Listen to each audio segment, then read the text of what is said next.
All right, Shalom. Shalom. First and foremost, I want to give all praises to Yahweh, Ba'ashem, Yahushai, Ba'ashem, Chakadash, double honors to the elder apostles, great millstone, and salutation to Yakim out there pushing out his word in truth and sincerity. And it's the brother Ash, great millstone, Tampa Church. Lord's will, this is going to be a edifying and exhorting lesson. You sincere brothers out there, and the men, women, and children that are learning and believing on Yahweh, Ba'ashem, Yahushai. And I just want to do a quick video, talking about something the heads we were talking about in the head chat. Just about looking at the people. The depression on their faces is absolutely positively glorious in our sight because hey, the mirth is gone, man. All right, the festivities. Your comfort. Look, there's no comfort out here except for Yahweh Ba'ashem Yahushai and the word. Everybody else is bugging out, don't know what to do, how they gonna pay their next month's rent, what they gonna feed their kids tonight, what's gonna happen at the end of this year. People are bugging out, and we are rejoicing in Yahweh Ba'ashem Yahushai's word. All right, because that face of depression, all right, that woe is me spirit on everybody else right now, and the shit ain't even hit the fan yet. Shit hasn't even got real yet. Talking about mass chaos in the streets, death around every corner. Okay, the time of Jacob's trouble, it hasn't even really started yet, as far as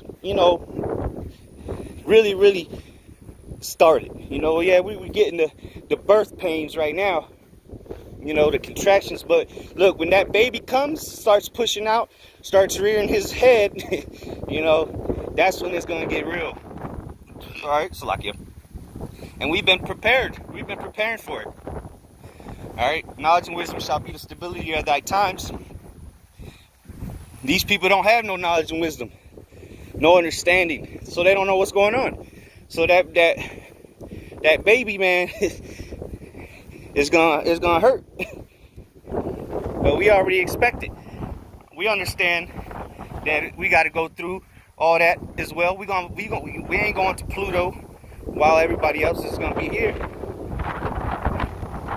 But the scriptures say, through much tribulation shall we enter into the kingdom of Yahweh Ba'ashem Yahushai. So we understand this must happen for us to inherit the kingdom. Okay, for Yahushua to return, all these evils must happen. Okay, death and destruction must come. Destruction and war. All right, war precedes. Does it precede? Yeah. War precedes peace. All right, just like when King Solomon was king, he reigned for those 40 years. Well, guess what? What do you think King David had to do before that? He had to toil in the war, man. He had to put a lot of people to death, and that's what the Lord's gonna do. He's gonna put a lot of people to death, and then peace can come. All right. And these people are starting to get a whiff of fresh air, and it's not what they expected. All right, reality is starting to set in, and these people are coming to realization that everything they've known is a bunch of bullshit. It's a facade. All right, the American dream is nothing but a nightmare, and now they've woken up and realized what's going on. All right, America's not going to be great again. Biden isn't going to do a damn thing to make your lives better. If he becomes president, well, regardless of who's president, your life is about to get a lot worse. But we're going to rejoice. The Lord said, my servant shall eat, my servant shall drink. We're going to rejoice while you starving, you thirsty, you're going to be thirsty as hell, and you're going to be mourning, weeping and mourning, gnashing of teeth. While Yahweh Ba'ashem Yahushai's faithful men will rejoice in these last days, because we understand what's about to go down. We understand that Yahweh Ba'ashem Yahushai is true and faithful to his word. So we have nothing to worry about. If you truly believe in Yahweh Bashim Al Shai, there's nothing that you should be worried about except for falling out of the truth. And that's why you make your call in the election. Sure, you give Yahweh Bashim Al Shai everything you got, man. Ain't no lukewarm. The Lord said he'd rather you cold or hot. But since you're lukewarm, he's going to spew you out. So the Lord is looking for devout men to serve him. And lo and behold, those men are here today. Lord's will, we be part of that number. We're out here, day in and day out. So spreading this news, spreading the gospel. Praising Yahweh Bashim Al Shai's name. Okay? We're hastening in his return, hastening in that day, because we know that day is going to be a day of destruction, but also a day of salvation. Okay? Great deliverance.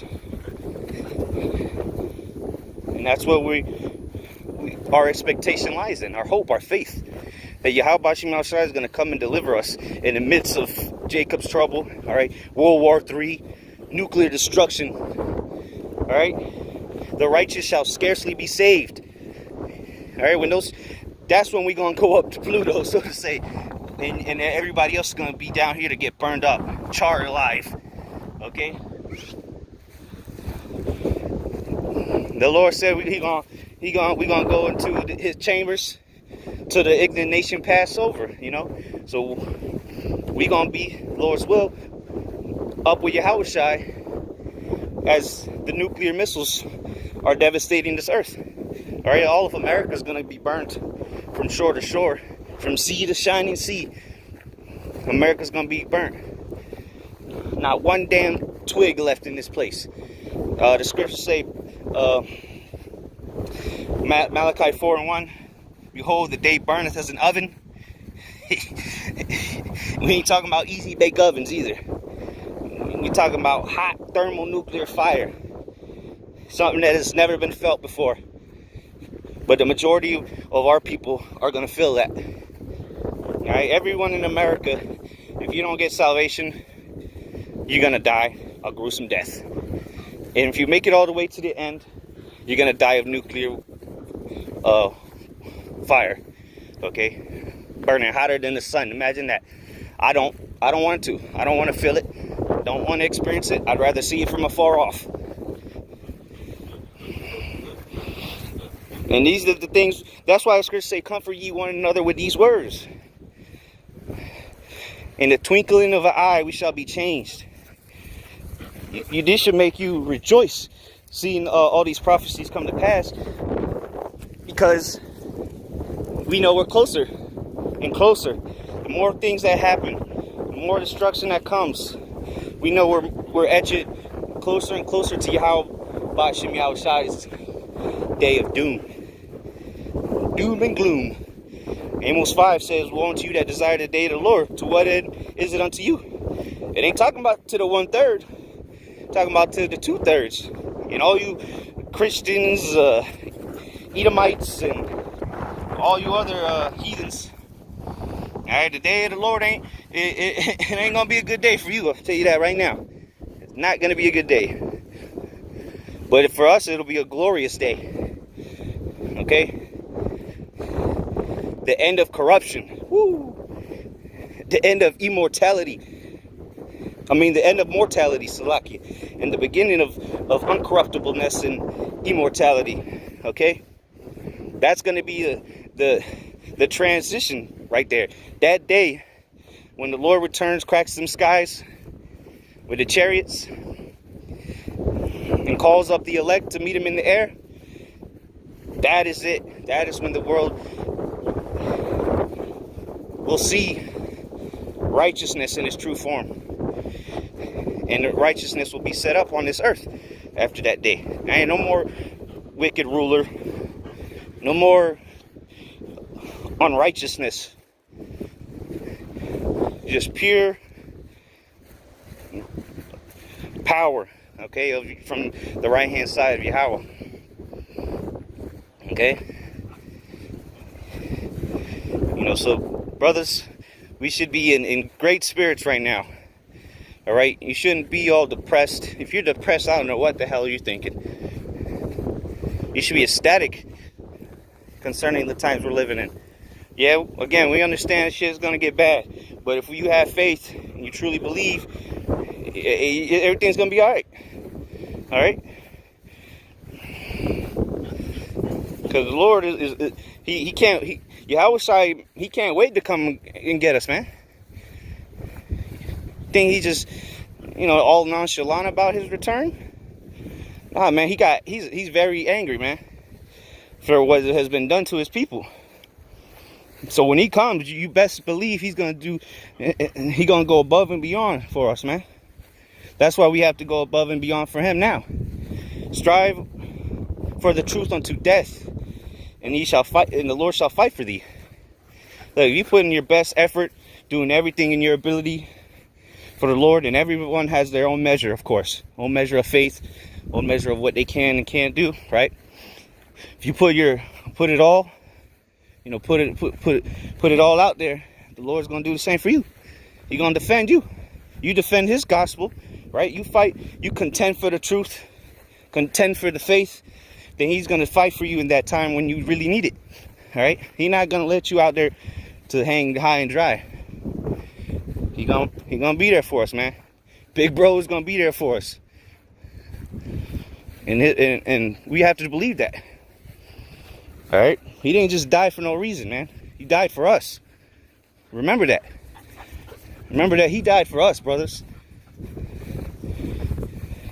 So we have to show that same love towards him, man. We have to die, and so be it. We're gonna die for him. But it's gonna be a lot more greater when that deliverance comes. All right. It's gonna be a day for the books, history books, man. A day to remember forever. Remember in Jeremiah 16, it says, "It shall no longer be said that the Lord brought the children of Israel out of Egypt, but that the Lord brought the children out of the land of the north, and wherever they were scattered." So the Lord ain't just gonna leave us out. He's gonna be a greater deliverance than ancient Egypt. And ancient Egypt is talked about to this day. They make movies about it, little books about it. It's referenced a lot. So this deliverance is gonna be much greater. So let's continue to fight. All right, the good fight of faith. Endure to the end. The same, Mark 13:13. He that endured to the end, the same shall be saved. So let's do this. We're almost home, brothers. Shalom.